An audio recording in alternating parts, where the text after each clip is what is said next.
The Boston Red Sox were the most mediocrely mediocre team in baseball this past season. But let's not worry, they do have some help on the way. Let's review the Boston Red Sox 2024 season and take a look forward to 2025 on today's action-packed episode of Locked On Fantasy Baseball.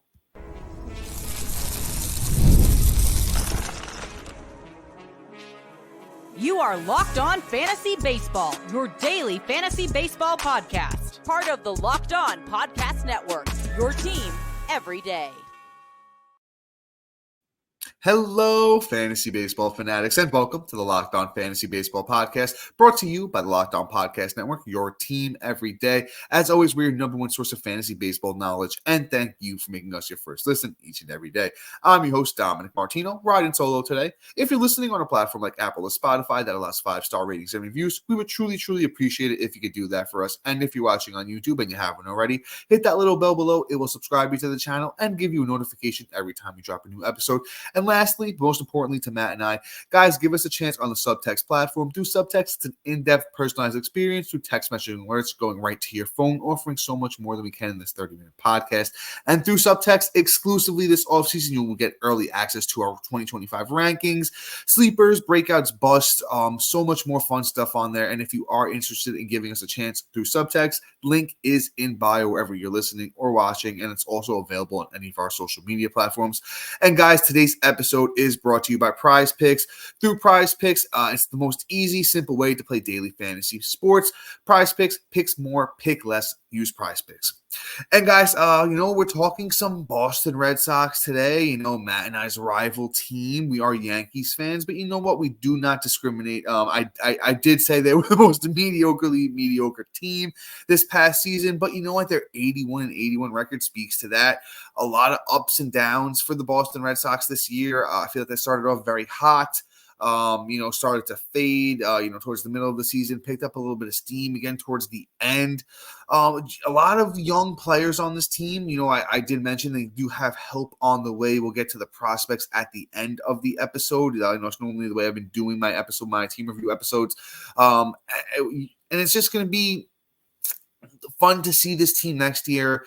They got a couple of year 2 guys, year 3 guys that maybe will take a step forward next year.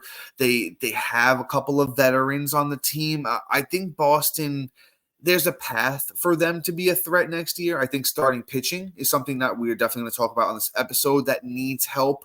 The bullpen as well needs a little bit of work, especially in the back end there. So we'll see, where things wind up for Boston next year. As I mentioned, the 81-81 record for this year did well, in that AL East, which is a tough division. Third place in the AL East is nothing to, scoff at. They were a solid team, but let's get into the players, right? Let's stop, let's get into the meat and potatoes here. Let's talk Rafael Devers. I know that's why you guys are here. You guys want to hear about specific players. I know it as a fantasy baseball manager myself. So Rafael Devers last year, we had to take him at the number 3 third baseman, pick 20 overall. So he was a second round pick in 12-man leagues. Do I think it paid off? Third base was tough. So let's go through the numbers here for Devers. 138 games, 525 at-bats, 87 runs, 34 doubles, 5 triples, 28 homers, 83 RBIs, 67 walks to 147 strikeouts, and a 272 batting average. I want to say since not even if you just go back to 2018, right? Devers' first full year in the league. So we're going to exclude the 58 games in 2017, right? And we're going to do almost a full career breakdown on Devers, right? Career 279 batting average guy, and on his average season, he plays 132 games. Once again, this is taking all of his seasons from 2018 to this past year in 2024. Rafael Devers, on average, he plays 132 games a year, averages 83 runs, averages 27 homers, 87 RBIs, and 4 steals. And 279 batting average. To me, is that somebody that we're taking at the end of the second round? I wouldn't. I think that's a scarcity play, right? I think that's a real scarcity play. We have Vlad, with the. I think he still regains third base eligibility for next year. We have Ellie, we have Gunnar, right? How far does Rafael Devers fall in the third base rankings going into 2025?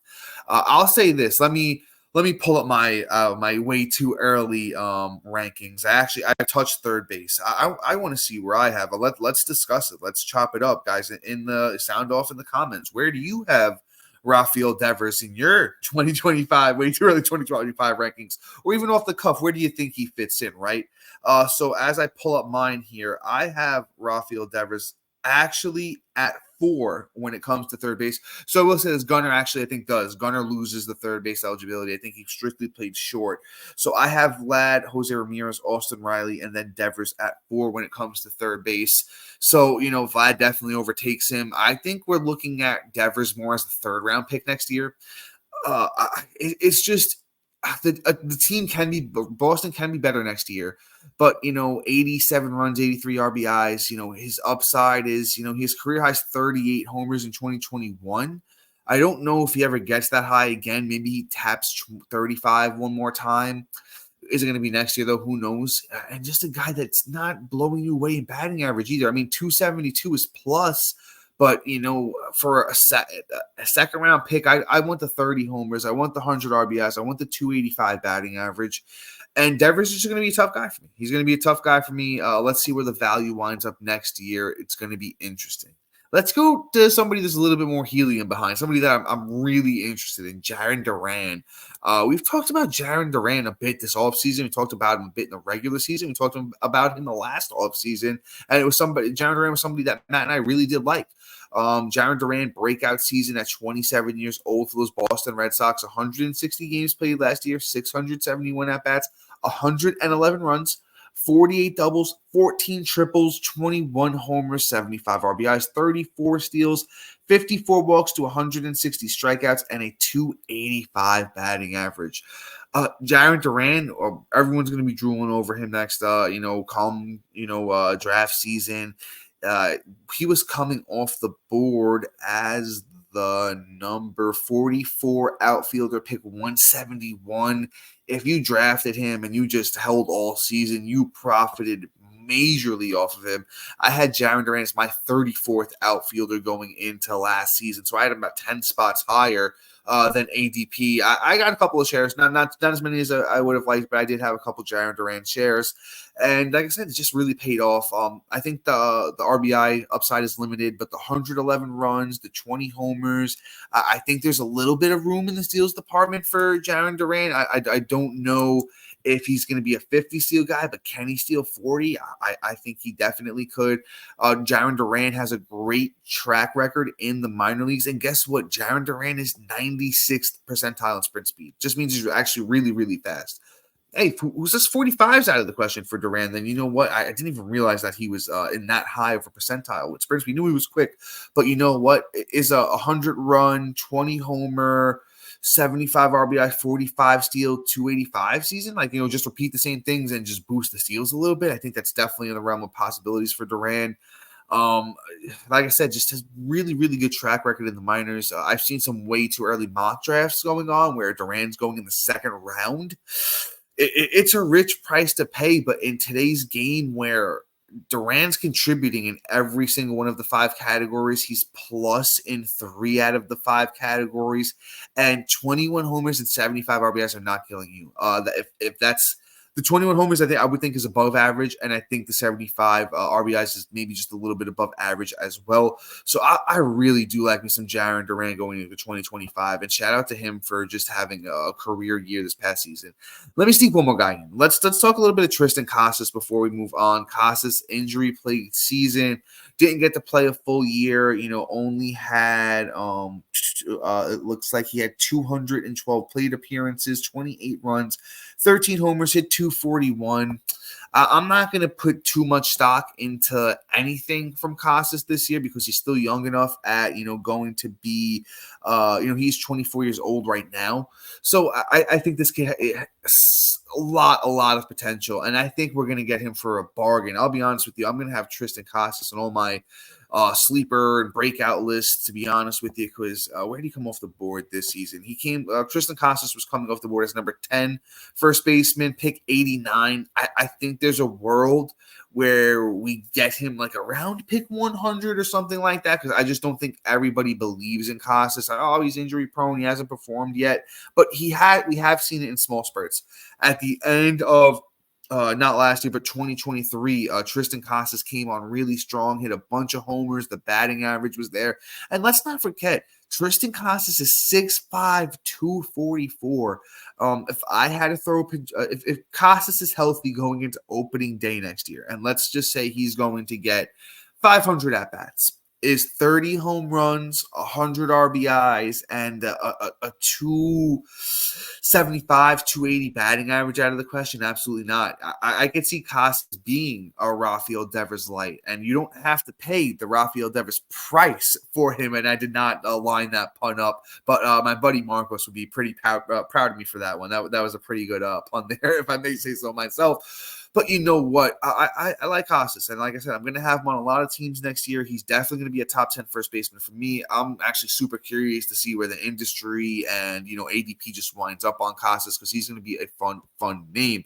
I have a couple of more bats for you, and we're going to move into starting pitching. And then we will finish up with some super, super awesome young names for this Boston Red Sox team. Those names and more coming up next.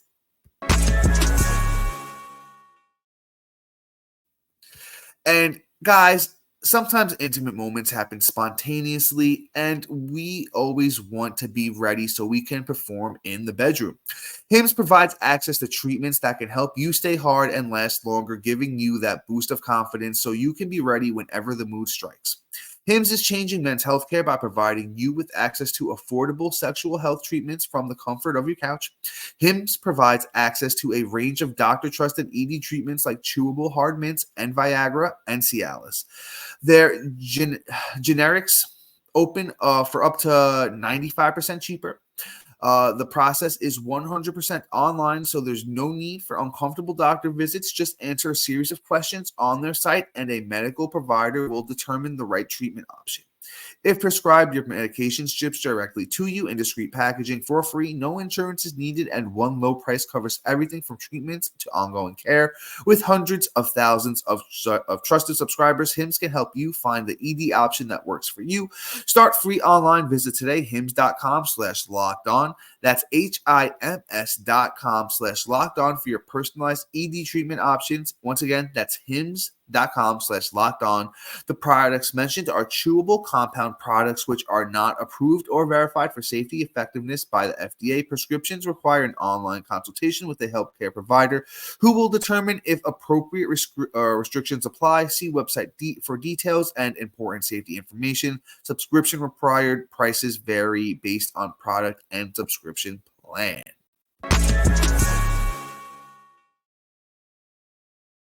And are you watching Fox Sports or ESPN on your TV all day and have to turn down that volume with all that shouting? Make the switch over to Locked On Sports Today, a free 24/7 sports streaming channel for your program for your everyday to bring you the biggest stories without all that screaming.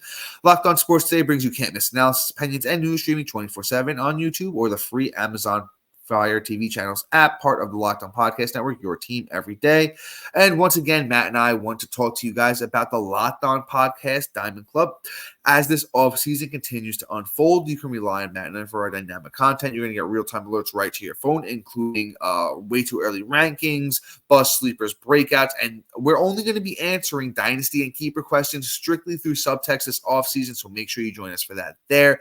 Once again, the Diamond Club is just an awesome place to hang out, talk some baseball. We have a great time with all you guys on there, so make sure you join us where the path to your victories are going to begin on the subtext platform. Subscribe now and elevate your fantasy baseball experience to a new level. Link is in bio wherever you're listening or watching. Whew, all right, guys. And that is always fun and it's always a lot, but we're going to keep things pushing. Like I mentioned, I got a couple of more bats for you, and then we're going to move into starting pitching. Let's move into Trevor Story, right? Trevor Story comes off the IL. At the end of the season, contributed. He wasn't really blowing anybody away, but you know what? He stole a couple bags. Hit a couple homers, hit 255. Those exact numbers for Trevor Story. He played 26 games, had 94 at bats. 8 runs, 7 doubles, 2 homers, 10 RBI, 6 steals. He had 11 walks to 33 strikeouts, and he had 255. I'll be honest. I like that for Story because you know what? Story in 2023 played 43 games. He only had 9 walks. 11 walks in 20 less games is really, really good. I like that a lot for him. And honestly, that Story, maybe as he's getting older, the eye is sharpening up. I don't expect him to ever be a great batting average guy.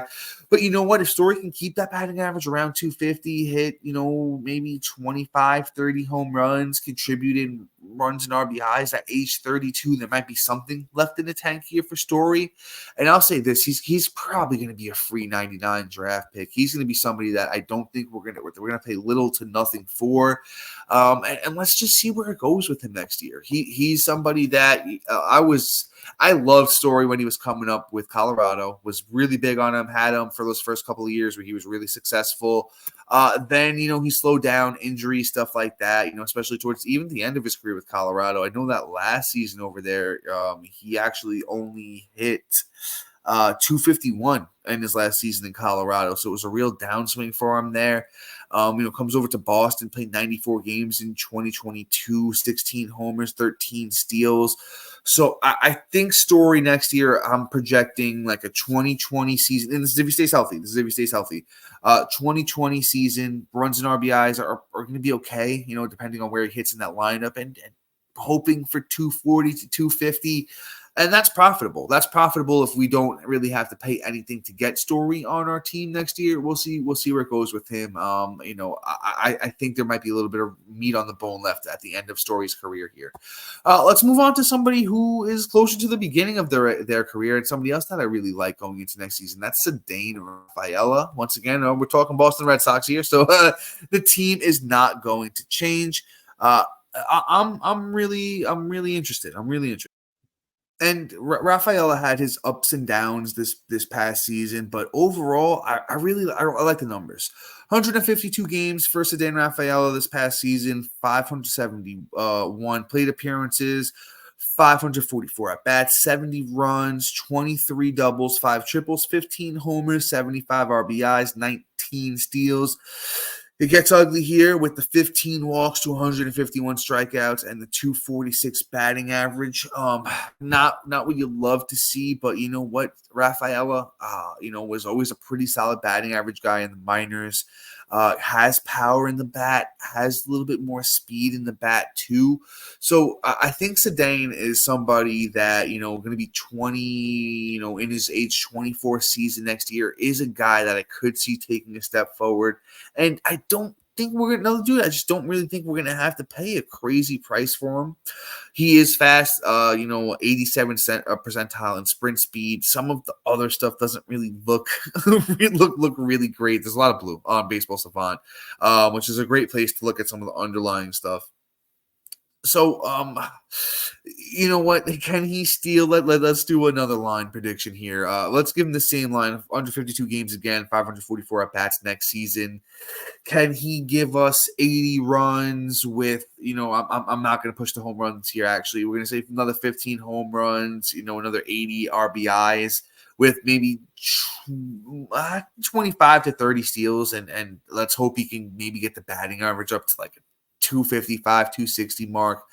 There's just going to be room to profit if we don't have to pay a lot for a guy like Ceddanne Rafaela, and he was somebody who was one of their better prospects coming up through the minors.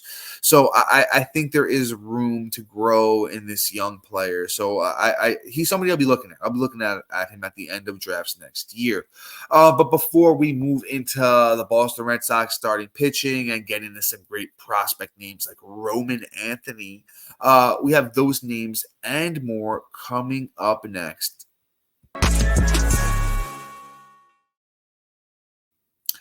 And I want to talk to you about my friends over at Prize Picks. Prize Picks is the best way to get action on sports in over 30 states, including California, Florida, Georgia, and Texas. Prize Picks is the only real money daily fantasy platform with an injury insurance policy, so your lineup stays in play even if one of your players gets injured. If your player leaves in the first half and doesn't return, Prize Picks keeps your lineup live. Prize Picks is the best place to get real money sports action. Join over 10 million users and sign up today. Prize Picks puts its members first, so all withdrawals are fast and safe. When my picks hit, I can get my money in as quick as 15 minutes. Sign up today and win $50 instantly. When you play 5, you don't even need to win to get the $50 bonus. It's guaranteed. Make your picks in less than 60 seconds and turn your sports opinions into real money all season long on Prize Picks. Prize Picks is the best way to win real money this football season. Which players are going off and which ones aren't. Make your picks in less than 60 seconds. And once again, you're going to turn your sports opinions into real money all season long with Prize Picks. All right, folks, starting pitching time here with Boston, and let's start with some Tanner Houck. When I say this about all Boston starting pitching, ups and downs all over the place with these guys. Houck might arguably, have had the best season out of all of these guys. 30 starts for Tanner Houck, a 3.12 ERA, 178 innings, 154 strikeouts with a 1.14 WHIP, and he had a 3.32 FIP, which is fielding independent pitching. Is an ERA indicator, kind of tells you where the ERA should be rather than where it was. I like these numbers. I mean, only 9 wins, 10 losses. That hurts, Houck in those points leagues. So I still think he's fairly young at 28. Gonna be 29 next year. Houck has always had a season like this in them. I'll tell it to you. He's a career 3.55 ERA guy. A career 1.19 WHIP. Last year he had a really bad season with the 21 starts, but I think he was playing through some injury. He was trying to work through some stuff, trying to figure some stuff out. Houck for next season, definitely going to be able to suppress runs. That's what he does very well. Don't really think he'll be a K/9 type of guy, and the whip's going to be, I think, fairly solid. I think if you predict between a 1.12 whip and a 1.15 whip, I think you're going to be right on the money because that's where he's been. Let's say a 1.18 whip. Between a 1.12 and a 1.18. He's been in that range 3 out of the last 4 seasons. So I think Tanner Houck, for what he is going to be, fairly reliable, like I said, to suppress runs and give you a solid whip. The wins and the K/9 might leave a little bit to be desired for next season, but, you kind of just you're not taking Houck for those things anyway. So let's move on. Let's move on to his teammate. I think the other guy that's arguably up for, best Red Sox pitcher this season is Garrett Whitlock. But another dude that kind of just down the stretch just didn't have it there for us. Whitlock on the season, he had a actual a 1.96 ERA through his 4 starts, 18 innings, 17 strikeouts. And he had a 1.14 whip. So now when I say, arguably best, I think if he would have continued to pitch, it would have been a really strong season for Garrett Whitlock, but obviously, injuries and stuff prevented that. The guy that's at 28, I think Whitlock is a guy that comes back next year. I think, honestly, this is another free 99 pick. I think this Boston team, actually, as I think about it, going to be very undervalued going into next season. So, you know what? We have some good sponsors here that offer you a lot of fun bets. So, you know what? We talk about them all the time, so I'm not going to get on any specific one over the other. So use our ad partners, to make those bets. I think there's going to be a lot of fun bets on Boston for next season. I'm taking the over on pretty much anything that has to do with this team because I think they're getting a bad rap.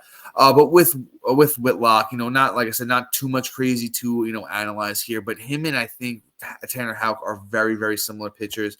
Whitlock on his career, a 3.39 ERA, over 241 innings, 252 strikeouts, and a 1.14 whip, and a 3.45 FIP on his career, and that's once again fielding independent pitching. I like Whitlock. I like Houck. Let's move into the last starting pitcher I want to talk about here, Kutter Crawford. And Kutter Crawford, we'll actually probably talk about a little bit more than these other two guys, because with Kutter Crawford, it was the tale of two seasons, to be honest with you. That first half, second half was pretty wild, to be honest with you. He finished with a 4.36 ERA across, made all of 33 of his starts. But let's show you how it broke down through a month per month basis, or even a first half, second half basis for Mr. Kutter Crawford, right? Let's start with the first half, second half. First half, Kutter Crawford, 20 starts, a clean 3 ERA, 114 innings, 112 strikeouts, and the whip was actually a little bit over 1. Second half, 13 starts for Kutter Crawford, a 6.59 ERA, 69 innings, 63 strikeouts, and the whip was a 1.24. So it's just a tale of two halves there. I think Kutter Crawford is somebody that if he can figure out how to do it on a monthly basis, there's a chance here. But let's even look at it like this, right? So on a month-to-month basis, April, March, 6 starts, 1.35 ERA. Then May, 5.14 ERA. June, 4.21 ERA for Kutter Crawford. July was good with a 3.64 ERA, and then over 6 ERA in August and over 5 ERA. In September, October for Crawford. So Crawford, out of the three, probably fading him a little bit more than Houck and Whitlock, and I'll throw his name out there. Brayan Bello is another starting pitcher that kind of had a disappointing season for Boston. So it's going to be interesting to see what they do with their rotation going into 2025. Is it going to look like Houck, Whitlock, Crawford, Bello, and blanking on whoever the man for the 5th spot is going to be? They have Lucas Giolito coming back.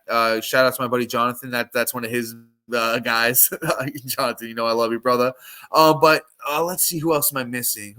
Cooper Criswell. Cooper Criswell actually did have a really good year, to be honest with you. Cooper Criswell, impressed me. He was a good guy in spot starts. I'm going to try and give you a little bit of his stats real quick before I move on. It was a 4.08 ERA in 18 starts, 99 innings, 73 strikeouts. So maybe not as impressive as I remember, but it was 26 starts overall. So 26 games overall. So maybe some of those starts were a little bit better than when he was coming out of the bullpen. But just another name to keep an eye on. Let's go. Let's have some fun. Let's talk prospects. Let's talk arguably the top prospect in all of baseball, Roman Anthony. Roman Anthony has a chance to make the team, according to MLB.com, number 3 overall prospect in all of baseball. But Roman Anthony has a chance to make this Boston Red Sox team just coming out of, the spring training next year, as long as he does well.